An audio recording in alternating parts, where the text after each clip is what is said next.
ফখরুল, এই খানকির পোলারা, এই শুয়ারের বাচ্চারা, এই বিজন্মারা, কুত্তার বাচ্চা, তাদের হারাম খাওয়া এই অভ্যাসটাকে এই কুত্তা বাচ্চা জানতে পারে না। ও এখন বলছে আওয়ামী লীগ বিএনপি করলে আওয়ামী লীগকে ভালোবাসতে হবে। এই শুয়ারের বাচ্চা বলতেছে, এই দপ্তরের পোলা, গোরখতকের পোলা বলতেছে আওয়ামী লীগকে ভালোবাসতে হবে।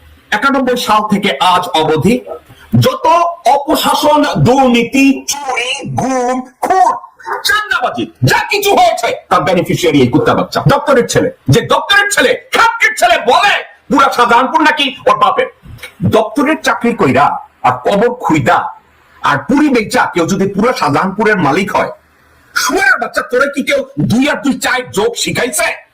হ্যাঁ, শুয়ারের বাচ্চা তোরে কি কেউ 2 আর 2 4 হয় তোরে কি এটা কেউ শিখাইছে? স্কুলের দপ্তরে হইয়া আর পুরি বেচা আর কবর খুইদা যদি অর্ধেক শাহজাহানপুরের মালিক হয়, তাহলে লোকজন ইন্ডাস্ট্রি খুলে কেন? তাহলে লোকজন স্কুলে গিয়ে লেখাপড়া করে এত বড় ডেভেলপার কেন হয়? তাহলে তো সবাই স্কুলের দপ্তরই হইতো। কেউ যদি জিজ্ঞাসা করতো বাবাজি তুমি কি হবা, কয় আমি তো দপ্তরই হইতে চাই। কেন দপ্তরই হবা? দপ্তরই হইলে অর্ধেক শাহজাহানপুরের মালিক হওয়া যায়। কিরে বাবা তুমি কি চাকরি করবা? আমি তো কবর খবো, কবর খুলবো। কেন? কবর খুললে আমি তো অর্ধেক শাহজাহানপুরের মালিক হবো। কেউ যদি বলে বাবা তুমি কি হবা? আমি পুরি বিক্রি করবো। কেন পুরি বিক্রি করবা? আমি অর্ধেক শাহজাহানপুরের মালিক হবো। বিএনপি নাকি চাঁদাবাজি করে না, বিএনপি নাকি পিস্তলবাজি করে না, বিএনপি নাকি এখন সাধু হয়ে গেছে গা। এখন দেখেন বিএনপির এক নেতা আছে মাহবুবউদ্দিন খোকন, খোকনের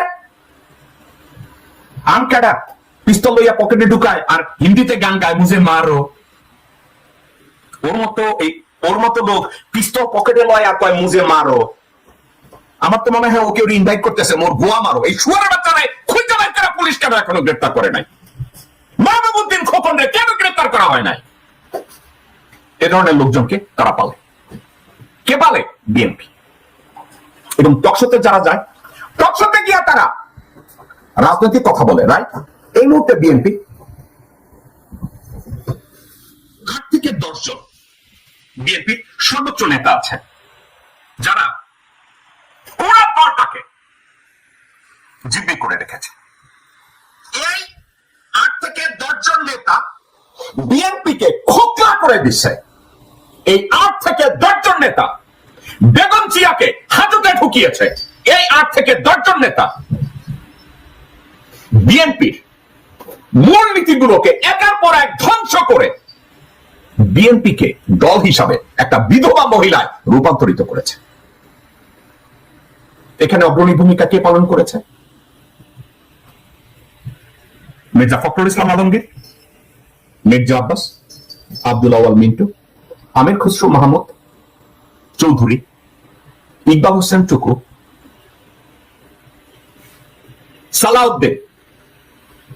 আমি ওই 2টা বেটি আছে না, এদের নামও আমার নিতে ইচ্ছা করে না, বটতলার উকিল কি রুমিন্না, কুমিন্না, সুমিন, ফারহানা, সে এবং সামাও ভাই।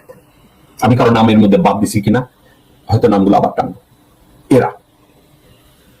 এদের আমি কয়েকদিন আগে আপনাদের মানি ট্র্যাপ নিয়ে কথা বলছিলাম। এদের সবার মানসিকতা বর্তমানে এই, যে কোনো মূল্যে আমাদেরকে একটা জিনিস প্রমাণ করতে হবে, আমরা তো ভারতীয়। আমাদেরকে যে কোনো মূল্যে প্রমাণ করতে হবে আমরা তো ভারতীয়, আমরা তো ভারতীয়। আমাকে যখন গালি দিচ্ছে তখন সে কথা ইনসিস্ট করতেছে আওয়ামী লীগকেও ভালোবাসতে হবে। অর্থাৎ আমরা যারা বাংলাদেশের রিফর্ম চাই, বাংলাদেশকে পুনর্গঠন করতে চাই, সংবিধানের পরিবর্তন করতে চাই, আওয়ামী লীগকে নিষিদ্ধ করতে চাই, তারা বলে এরা কি চায়? এরা আওয়ামী লীগ বিএনপি রে ভালোবাসে না। একবার বলে নাই বিএনপি কে ভালোবাসে না। এই কথা যদি বলতো তাইলে দপ্তরের পুরা শুয়োরকে বলতাম তুই বোধহয় কিছুটা ঠিক আছিস। উনি যখন বিএনপির রাজনৈতিক মিটিং এ যায়, ওনাকে যদি কেউ আমার টোনে জিজ্ঞাসা করে এই নিয়ে আন্দোলন ঠিক মতো করেন না, এই নিয়ে আপনি সব জায়গায় হিজড়ার মতো কাম করেন, তখন সে কি করে জানেন? বিএনপি নেতা কর্মীদের ধমক দেয়। উনি দেখেন কিভাবে ধমক দেয় মির্জা ফখরুল, কারণ সে ভারতের সুপারি খাইছে। ওনার ফ্যামিলিরা দ্বৈত নাগরিক, ভারতের নাগরিক, ওনার বউ ভারতের নাগরিক এবং বাংলাদেশের নাগরিক, উনি নিজে ভারতের নাগরিক এবং বাংলাদেশের নাগরিক। দেখেন এই শুয়োর বাচ্চা বিএনপির নেতা কর্মীদের গালি দেওয়ার সুযোগ পাইলে, মর্দানদেরকে দেখাইতে গেলে সে নেতা কর্মীদের গালি দেয়। বাংলাদেশের নাগরিক মির্জা ফখরুল, সে নেতা কর্মীদের সামনে গেলে মর্দাঙ্গি দেখছেন, সে সব জানে। কিন্তু যখন বিপ্লবের সময়, আন্দোলনের সময় মঞ্চে উঠে, তখন লোকজনের দিকে পুলিশ দেখা, সামনে লোক দেখে বলে এখন কি বলবো। উনি সব জানে, কিন্তু তখন বলে এবার কি বল, তার আচরণ দেখছে নিজের কর্মীদের সাথে, দেখছে তার আচরণ, কর্মীরা কেউ তার সাথে যায় না, তার পাশে দাঁড়িয়ে কথা বলতে পারে না। এবং এই বলদের বাচ্চা বলো প্রায় বলে সে সংস্কার আগে চায়, এই জন্য সে লোকজনের সাথে একত্রে আন্দোলন করার জন্য 2 দিন আগে এক লোকের কাছে গেছে। কার কাছে গেছে? আসম রবের সাথে একটা মিটিং এ গেছে। এই ব্যাক এই মির্জা ফখরুল যাওয়ার পরে আসম রবের তো আসে ভাষণ শিখাই দিতে পারে না। আসম রব তো ভারতের পুরান পাপী। এই আসম রব মরার আগে চিন্তা করছে, হোলি শিট, আমি রয়ের বুক খাইছি। দেখেন আসম রবের সামনে মির্জা ফখরুল তার মুখ ঢাকতেছে, ফখরুল মুখে হাত দিয়ে বসে আছে, মির্জা ফখরুল খুঁজে পাইতেছে না। এখন একটা কথা, মির্জা ফখরুল না দলের পালস বুঝে, দলের নেতা কর্মীদের পালস বুঝে, না জনগণের পালস বুঝে। এই পালস বোঝার ক্ষমতা তার নাই। এখন মির্জা ফখরুল এবং মির্জা আব্বাসের জন্য কিছু লোকজন আছে, তারা তাদেরকে সমর্থন করে। কি সমর্থন করে? তাদের কথা শুনবেন, এক বলদের বাচ্চার কথা শুনে। এই বিবেকে এই গোমুচকে নোবেল রে বলে নোবেল বিজয়ী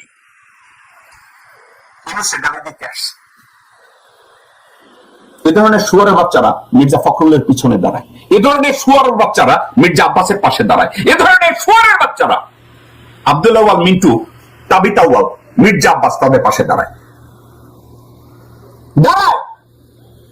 এবং তারা বলে তারা বিএনপি করে। এখন যখন তারা বলে যে তারা বিএনপি করে, দেশের জন্য রাজনীতি করে, তাদের অস্তিত্ব কোথায় গিয়ে দাঁড়ায়? বিএনপি কোথায় গিয়ে দাঁড়ায়? আজকের বিএনপি তারা বলছে বিএনপি রিফর্ম দরকার নাই, বিএনপি সব জায়গায় সবকিছু ঠিক আছে, বিএনপি নির্বাচনের জন্য তৈরি, তাদের রিফর্মের কোনো দরকার নাই। আপনাদেরকে একটা জেলার বিএনপির কথা কাহিনী শোনাবো আপনাদেরকে আমি, যে কাহিনীটা হলো কুষ্টিয়া বিএনপি। শুনেন কুষ্টিয়া বিএনপির অবস্থা কি। দর্শকবৃন্দ, এগুলো কি আমার কথা? বিএনপির লোকজনরা বলে যে মিল্টন আমাদের বিরুদ্ধে কেন কথা বলে?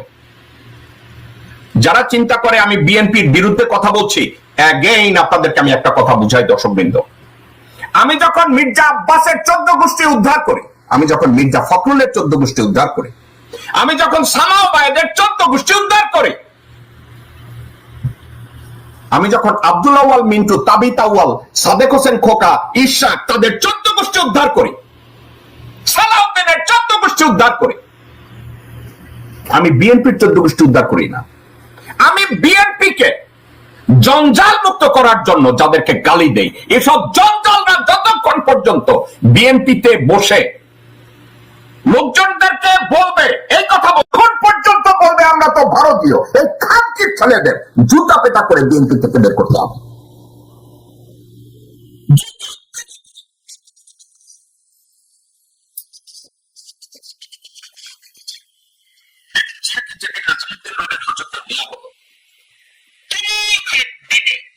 বিএনপির নেতা কর্মীরা ঢাকায় আসলো যে তারা এটা নিয়ে খালেদা মুক্তির জন্য হরতাল করবে, আন্দোলন করবে। নেতারা একত্র হয়ে গেল, আন্দোলন করবে। এই আন্দোলনের বিপক্ষে গেল মির্জা আব্বাস। বেগম জিয়াকে মুক্তির দরকার নাই, তাকে হাজতে পাঠাইতে হলো। মির্জা আব্বাস, মির্জা ফখরুল, আব্দুল আউয়াল মিন্টু, আমির খসরু মাহমুদ চৌধুরী, সামাও বায়েত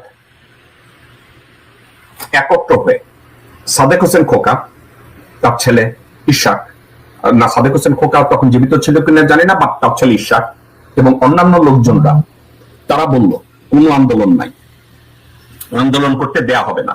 দর্শকবৃন্দ, আমি আপনাদেরকে ঠান্ডা মাথায় বলি, বেগম জিয়াকে যখন হাজতে নেয়, আমি এর আগে একদিন কথায় বলেছিলাম, ঢাকায় হরতাল করতে গেলে মির্জা আব্বাসের উপরে বিএনপি নির্ভর করত, সাদেক হোসেন খোকার উপরে নির্ভর করত, আব্দুল আউয়াল মিন্টুর উপরে নির্ভর করত, এবং মির্জা ফখরুলকে কোঅর্ডিনেশনের জন্য দায়িত্ব দেওয়া হতো।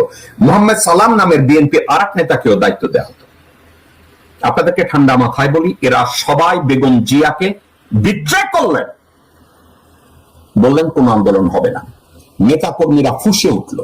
যখন ফুঁসে উঠলো, মির্জা ফখরুলের কথা শুনে মোয়াজ্জেম হোসেনের, আমির খসরু মাহমুদ চৌধুরী, আব্দুল আউয়াল মিন্টু, সাদেক হোসেন খোকা, ইশাক, এরা বেগম জিয়ার মুক্তির জন্য কোন আন্দোলন করতে দেয় নাই।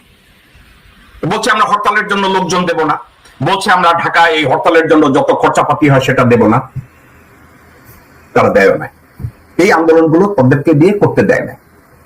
এখন এই আন্দোলনগুলো যখন করতে দেয় না, তখন বিএনপির